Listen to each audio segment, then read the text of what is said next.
एक बहुत अमीर आदमी ने एक भिखारी से पूछा, तुम तो इतने हट्टे कट्टे हो फिर भी भीख क्यों मांग रहे हो?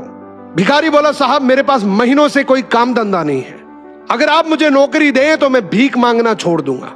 अमीर बोला, मैं नौकरी तो नहीं दे सकता, लेकिन तुम मेरे बिजनेस पार्टनर बन सकते हो। मेरे पास एक चावल का प्लांट है, तुम चावल बाजार में सप्लाई करो और मुनाफा महीने के अंत में बांटेंगे। भिखारी ने कहा, लेकिन कैसे बांटेंगे? क्या मैं 20% लूंगा और आप 80%?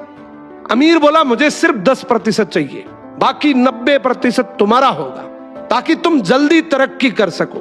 भिखारी ने जोरों से काम शुरू कर दिया। उम्दा चावल और सस्ते दामों से उसकी बिक्री बहुत बढ़ गई और उसे खूब मुनाफा हुआ।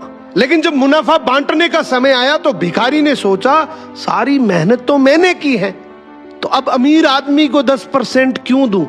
अगले दिन अमीर आदमी आया और जब हिस्सा मांगा तो भिखारी ने बहाना करते हुए कहा कि साहब मुझे तो बहुत नुकसान हुआ है, मुझे जितना मुनाफा हुआ है उतना तो कर चुकाना है, तो इस हिसाब से मुझे कोई मुनाफा नहीं हुआ, तो आप इसके हकदार नहीं हैं। अमीर आदमी ने कुछ नहीं बोला और वहां से चला गया।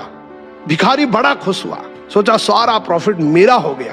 अब भिखारी उन पैसे से रोज मौज करे। ऐसे करते करते उसके पास से सारे पैसे खत्म हो गए।